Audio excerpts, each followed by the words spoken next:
O templo prefigura o mistério de Cristo. Quando Jesus anuncia a destruição do templo, está falando da sua própria morte, de um novo tempo na história da humanidade, na história da salvação. Agora, o templo é o seu próprio corpo, o templo vivo, o templo real.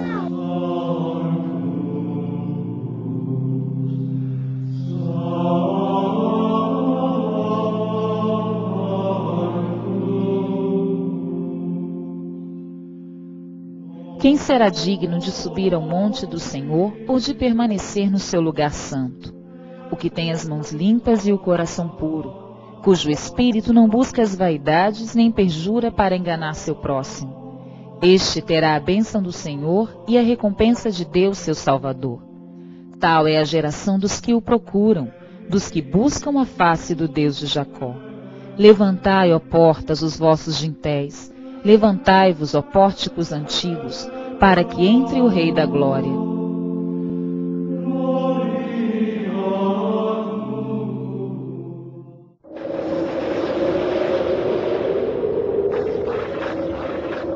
O inimigo trama contra a minha vida.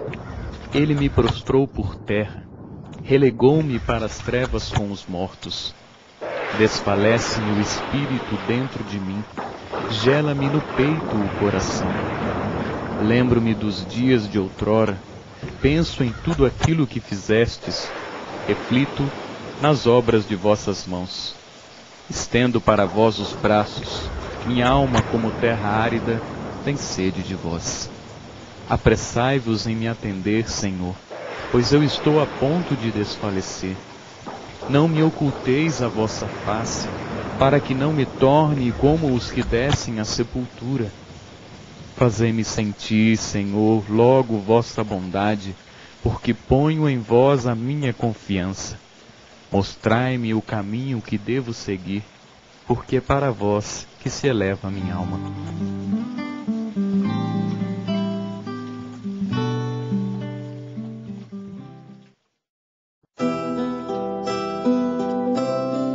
Eu te glorifiquei sobre a terra, concluí a obra que me deste para fazer. E agora, Pai, glorifica-me junto de ti, com a glória que eu tinha junto de ti antes que o mundo existisse.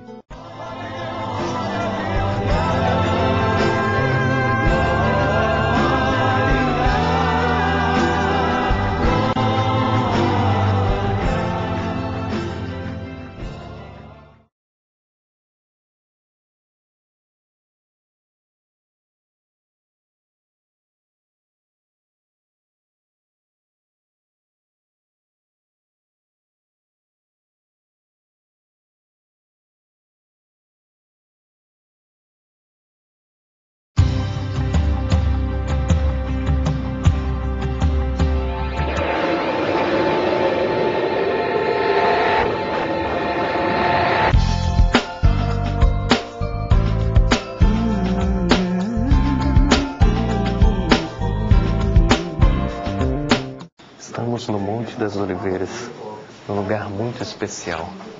Aqui, nosso Senhor se recolhia após encenar ao templo com os seus discípulos. Aqui, junto com os seus 12 discípulos, ele ensinava. Aqui os discípulos tiravam as suas dúvidas com o Mestre. Os discípulos, nesta gruta, pediram a nosso Senhor que os ensinasse a orar. E aqui, junto com os discípulos, nosso Senhor ensinou a oração do Pai Nosso. Pai nosso, que estais nos céus, santificado seja o vosso nome. Venha a nós o vosso reino, seja feita a vossa vontade, assim na terra como no céu. O pão nosso de cada dia nos dai hoje. Perdoai-nos as nossas ofensas, assim como nós perdoamos a quem nos tem ofendido. E não nos deixeis cair em tentação, mas livrai-nos do mal. Somos chamados, nesta gruta, a também voltarmos o nosso coração para Deus e rezarmos. Mesmo que os príncipes conspirem contra mim, vosso servo meditará em vossas leis. Vossos preceitos são minhas delícias, meus conselheiros são as vossas leis. Prostrada no pó está a minha alma. Restituí-me a vida conforme vossa promessa. Eu vos exponho a minha vida, para que me atendais. Ensinai-me as vossas leis. Mostrai-me o caminho de vossos preceitos, e meditarei em vossas maravilhas. Chora de tristeza a minha alma. Reconfortai-me segundo a vossa promessa. Afastai-me do caminho da mentira, e fazei-me fiel à vossa lei. Escolhi o caminho da verdade, impus-me os vossos decretos. Apego-me às vossas ordens, Senhor. Não permitais que eu seja confundido.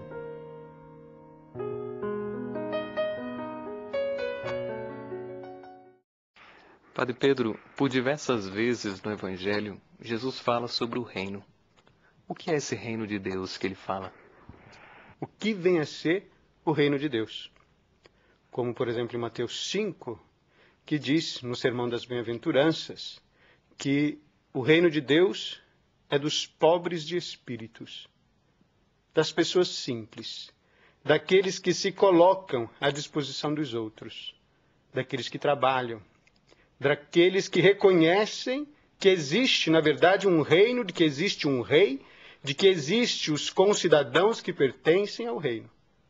Que, na verdade, é um reino que é formado por alguns valores, os valores que o próprio Deus projetou. Os valores que emanam de dentro do próprio Deus, como, por exemplo, o amor, como, por exemplo, a caridade, como, por exemplo, a justiça, o direito. Isso, na verdade, são os elementos que constituem o reino de Deus. E é justamente isso que Jesus vem revelar. É justamente isso que Jesus vem trazer aos seus, porque os seus já não se lembravam mais do que era o reino de Deus, de como estava constituído o reino de Deus. Na verdade, estavam fundados, o povo de Jesus, daquela época, ele estava fundado sobre reino, mas o reino de Davi, um reino de Salomão, um reino que depois passou a ser corrompido pela própria lei. E assim deixaram de viver o espírito da lei e passaram então a viver uma lei morta, rígida. E Jesus vem justamente tornar vivo aí o espírito do reino de Deus, que é o espírito do Pai. Por diversas vezes no Evangelho, Jesus se utiliza de parábolas para exemplificar, para dar a sua mensagem ao povo e também aos discípulos. Os discípulos que ouviam falar desse reino, eles entendiam o que era esse reino? Como os discípulos entendiam esse reino que Jesus queria transmitir-os? Bem, o próprio fato de Jesus estar falando em parábolas é porque os discípulos, é um indício de que os discípulos não compreendiam bem o que seria o reino de Deus. Na verdade, os discípulos não compreendiam quem era Jesus Cristo. Na verdade, os discípulos não chegaram a atingir a messianidade de Jesus. Os discípulos sempre tinham aquelas dúvidas, sempre perguntavam a Jesus sobre o que ele queria dizer com aquelas palavras. Ou mesmo conversavam entre eles sobre as palavras que Jesus tinha dito. Na verdade, os discípulos não compreendiam o reino de Deus porque eles não tinham uma consciência ou não conseguiram vislumbrar o que era Jesus Cristo. Né? Quem era Jesus?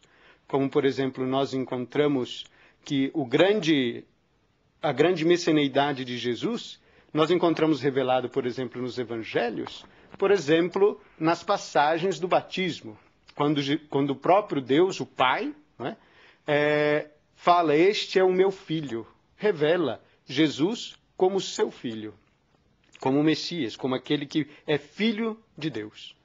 Depois nós encontramos também nas Escrituras outra passagem que Jesus também se é revelado, que é na transfiguração. Quando o próprio Deus, o próprio Pai, também faz a mesma revelação. Este é o meu filho.